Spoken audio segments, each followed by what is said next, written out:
ওকে, এরপর আমাদের 4 নাম্বার প্রশ্নে বলা হয়েছে যে এক্স বিলং টু এন, মানে এক্স এর মানগুলো হবে যে তোমার কি ন্যাচারাল নাম্বার, মানে স্বাভাবিক সংখ্যা, যেখানে এক্স কে বর্গ করলে 5 এর থেকে বড় হবে এবং এক্স কে ঘন করলে 130 থেকে ছোট হবে। তো যেহেতু স্বাভাবিক সংখ্যা হবে, তাহলে আমরা ধরে নিই যে দেওয়া আছে দিয়ে এটাও লিখতে পারি। যদি অঙ্ক করতে যাই প্রথমে দেওয়া আছে দিয়ে এটা লিখবো, ঠিক আছে। তো ধরি এক্স ইকুয়াল টু হচ্ছে 1, ঠিক আছে। এক্স ইকুয়াল টু 1, তাহলে এক্স কে স্কোয়ার করবো, মানে হচ্ছে যে 1 কে স্কোয়ার করবো, তাহলে হচ্ছে যে 1। যেটা বলছে যে 5 এর থেকে বড় হইতে হবে, এটা কি 5 এর থেকে বড় হয়েছে বলো তো?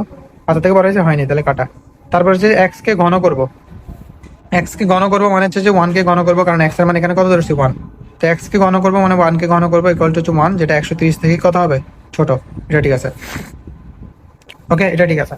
ওকে, জন্য কাটবো না। তারপর হচ্ছে যে এক্স এর মান আমরা 2 ধরে নিব, তাহলে এক্স স্কোয়ার মানে হচ্ছে যে আমাদের 2 স্কোয়ার, যেহেতু আমরা এক্স এর মান 2 ধরে নিচ্ছি, তাহলে হচ্ছে যে 4, আর এখানে হচ্ছে 5, যেটা 5 থেকে এখনো বড় হয়নি। এক্স কিউ মানে হচ্ছে যে 2 কিউ ইকুয়াল টু হচ্ছে যে আমাদের কত 8, যেটা হচ্ছে যে এখনো 130 থেকে কি ছোট। তারপর এক্স ইকুয়াল টু 3 আমরা ধরে নিই, তাহলে যেহেতু আমাদের বলতে স্বাভাবিক সংখ্যা, স্বাভাবিক সংখ্যা আমরা জানি 1 2 3 4 5 6 7 8 এগুলো। ওকে, তো এক্স স্কোয়ার মানে হচ্ছে যে এখানে 3 স্কোয়ার, বিকজ এটার নাম মান 3 ধরছি এবং এটা 5 এর থেকে বড়, তাহলে এখন ঠিক আছে। এক্স কিউ করবো মানে হচ্ছে যে 3 কে কিউ করবো, দ্যাটস মিন হচ্ছে যে আমাদের ঘন করলে হচ্ছে 27, যেটা হচ্ছে 130 থেকে স্টিল ছোট।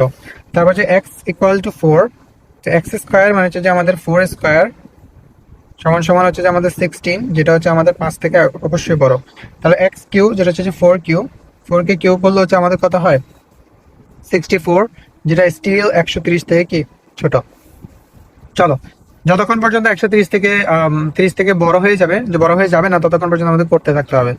তারপরে এক্স এর মান আমরা 5 ধরে নিই, 5 এক্স স্কোয়ার মানে হচ্ছে এখানে 5 স্কোয়ার ইকুয়াল টু হচ্ছে 25, 25 গ্রেটার দেন 5, আর এখানে হচ্ছে যে এক্স কিউ মানে হচ্ছে যে আমাদের 5 কিউ, 5 কে যদি আমরা গণ করি তাহলে হচ্ছে যে 1 2 5 125, আর এখানে স্টিল এটা 130 থেকে কি ছোট। তারপরে হচ্ছে যে এক্স ইকুয়াল টু যদি 6 ধরে নিই তাহলে এক্স স্কোয়ার মানে হচ্ছে যে আমাদের 6 স্কোয়ার,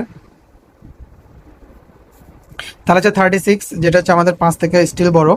এবং এক্স স্কোয়ার এক্স কিউ মানে এক্স গ্রহণ করলে মানে হচ্ছে 6 কিউ, যেটা হচ্ছে যে আমাদের 216 216, যেটা হচ্ছে 130 থেকে বড়।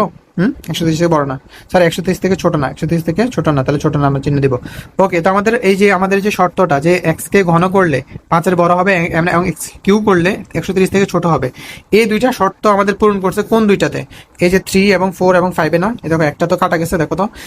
যদি ঘন স্কোয়ার করি তাহলে 5 থেকে বড়, এবং ঘন করলে 130 থেকে ছোট, 130 থেকে ছোট, 5 থেকে বড়, 5 থেকে বড় 130 থেকে ছোট, কিন্তু এখানে আসি 130 থেকে বড় হয়ে গেছে, এই জন্য এটা কাটা। আর এখানে তোমার 5 থেকে ছোট ছিল, এই জন্য কাটা, ঠিক আছে। তো আমাদের শর্ত পূরণ করছে যদি এই তিনটা, তাহলে সুতরাং এটা আমাদের সেট ছিল সি, আমাদের সি সেট ছিল, এই জন্য সি ইকুয়াল টু হচ্ছে আমাদের কত 3 4 এবং 5, যেগুলো আমাদের শর্ত পূরণ করছে 3 4 5। ওকে, তো দ্যাটস আওয়ার আনসার।